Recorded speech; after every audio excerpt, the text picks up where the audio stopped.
Chhatrapati संभाजीनगरमध्ये 500 कोटींच्या drugs racket प्रकरणात आणखी एका फार्मा कंपनीची DRIच्या पथकानं झडती घेतली आहे। गीता केमिकल्स, महालक्ष्मी केमिकल्स या कंपनीसोबतच आता धर्मा फार्मा केम या कंपनीमध्ये देखील DRIने तपासणी केलेली आहे।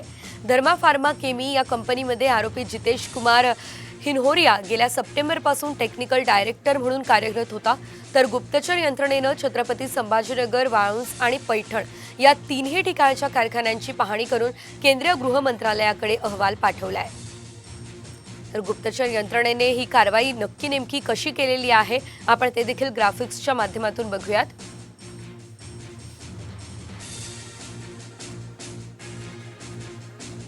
संभाजीनगरमध्ये 500 कोटींच्या ड्रग्ज प्रकरणात DRIच्या पथकाकडून झडती घेण्यात आलेली आहे। धर्मा फार्मा केम कंपनीमध्ये जितेश कुमार हिनहोरिया कार्यरत असल्याची माहिती समोर आली आहे। गुप्तचर यंत्रणेकडून छत्रपती संभाजीनगर, वाळूंज आणि पैठणमधील कारखान्यांवर छापे टाकण्यात आले। पाहणी अहवाल DRIने केंद्रीय गृह मंत्रालयाकडे पाठवलाय। जितेश कुमार हिनहोरिया आणि संदीप कुमावत दोन्ही आरोपींना अटक सुद्धा करण्यात आली आहे। संभाजीनगरच्या ड्रग्ज रॅकेट प्रकरणी छत्रपती संभाजीनगर पोलिसांची भूमिका संशयास्पद असल्याची सध्या चर्चा आहे। तर ड्रग्जच्या कंपन्या गेली काही वर्ष या कंपन्या आपलं जाळं देशभर विणतायत, तर स्थानिक पोलिसांना याची साधी कल्पना देखील नाहीये। यात काहीतरी काळेबेरे असेल असा संशय व्यक्त केला जातोय। ड्रग्ज देणारे तरुण तरुणी स्थानिक सप्लायर पोलिसांना मिळूनही शहरात ड्रग्ज कुठून येत आहे, कोण पुरवठा करतोय, किती रुपयांचे शहरात रोज ड्रग्ज येत आहे याची पाळेमुळे शोधलीच नाहीये। शहर पोलीस आयुक्तालय क्राईम ब्रांचच्या या भूमिकेवरती आता प्रश्नचिन्ह उपस्थित झालेलं आहे।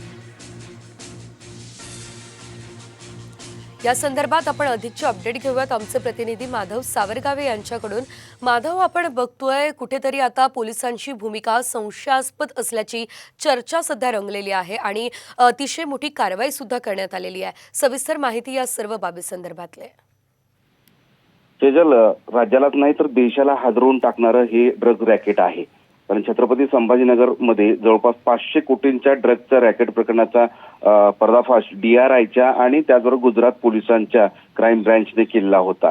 त्या प्रकरणी गीता केमिकल्स, महालक्ष्मी केमिकल्स मध्ये कारवाई झालेली होती। तिथं मोठ्या प्रमाणात ड्रग्ज सापडलं होतं आणि ड्रग्ज तयार करण्यासाठीची जे कच्चा माल आहे तोही सापडला होता। आणि त्यानंतर धर्मा फार्मा नावाची एक कंपनी आहे। आता त्याही कंपनीचं नाव येतंय। आपल्या सूत्रांनी माहिती दिली आहे, खात्रीलायक वृत्त आहे की या दोन कंपनीसोबत गीता आणि महालक्ष्मी केमिकल सोबतच धर्मा फार्मा मध्ये सुद्धा DRIने मोठी कारवाई केलेली आहे। आणि या प्रकरणी जितेश कुमार हिनहोरिया याला सुद्धा अटक केल्यानंतर त्याची चौकशी सुरू आहे। हे संपूर्ण रॅकेट केवळ महाराष्ट्रात नाही तर देशात आणि देशाच्या बाहेर असू शकतं असा संशय आहे आणि त्या दृष्टीने आता कारवाई सुरू झाली आहे। विशेष म्हणजे DRI आणि गुजरात पोलिसांसोबतच आता वेगवेगळ्या संस्थांची तपास यंत्रणाची मदत घेतली जाणार आहे।